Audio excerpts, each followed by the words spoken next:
بسم اللہ الرحمن الرحیم۔ السلام علیکم ناظرین، welcome back to my YouTube channel. امید ہے سب خیریت سے ہوں گے۔ آج کی ویڈیو میں آپ کو یہ بتاؤں گی کہ مفسدات نماز کیا ہے، یعنی مفسدات نماز کس کو کہتے ہیں۔ مفسدات نماز ان چیزوں کو کہتے ہیں جن سے نماز فاسد ہو جاتی ہے، یعنی ٹوٹ جاتی ہے اور اسے لوٹانا ضروری ہو جاتا ہے۔ مفسدات نماز میں کیا کیا چیزیں شامل ہوتی ہیں، آج کی اس ویڈیو میں آپ یہ سب چیزیں جان سکیں گے۔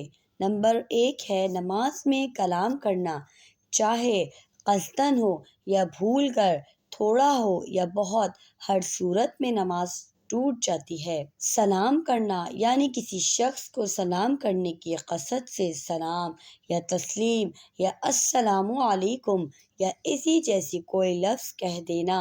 نمبر 3 ہے سلام کا جواب دینا یا چھینکنے والے کو یرحمک اللہ یا نماز سے باہر والے کسی شخص کی دعا پر آمین کہنا۔ نمبر 4 کسی بری خبر پر انا للہ و انا الیہ راجعون پڑھنا یا کسی اچھی خبر پر الحمدللہ کہنا یا کسی عجیب خبر پر سبحان اللہ کہنا۔ درد یا رنج کی وجہ سے آہ یا اف کرنا۔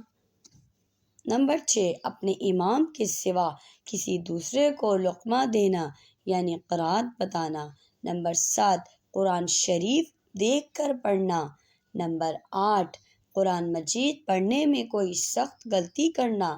نمبر 9 عمل کثیر کرنا، یعنی کوئی ایسا کام کرنا جس سے دیکھنے والے یہ سمجھیں کہ یہ شخص نماز نہیں پڑھ رہا ہے۔ نمبر 10 کھانا پینا قصدن ہو یا بھولے سے 2 صفوں کی مقدار کے برابر چلنا۔ نمبر 11 قبلے کی طرف سے بلا عذر سینہ پھیر لینا۔ نمبر 13 ناپاک جگہ پر سجدہ کرنا۔ نمبر 14 سطر کھل جانے کی حالت میں 1 رکن کی مقدار ٹھہرنا۔ نمبر 14 دعا میں ایسی چیز مانگنا جو آدمیوں سے مانگی جاتی ہے، مثلاً یا اللہ مجھے آج 100 روپے دے دے۔ نمبر 15 درد یا مصیبت کی وجہ سے اسی طرح رونا کہ حروف ظاہر ہو جائیں۔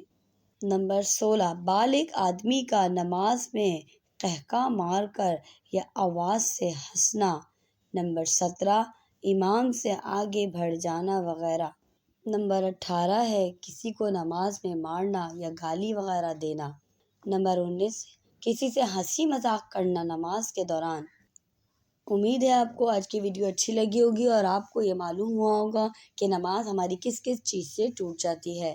تو آئندہ آپ سب بھی اس باتوں کا خیال رکھیے گا اور اسی طرح کی ویڈیوز کے لیے پلیز میرے چینل کو لائک سبسکرائب کرتے رہیے تاکہ آپ کو اچھی اور انفارمیٹیو ویڈیوز ملتی رہیں۔ جزاک اللہ خیراً۔ اللہ حافظ۔ اور ہم سب کو اللہ تعالیٰ سے دعا کرنی چاہیے کہ ہم سب کو اللہ تعالیٰ نماز پڑھنے کی توفیق عطا فرمائے اور اس طرح کی نماز ہو جیسے ہمارے پیارے نبی اور ان کے صحابہ کرام پڑھتے تھے۔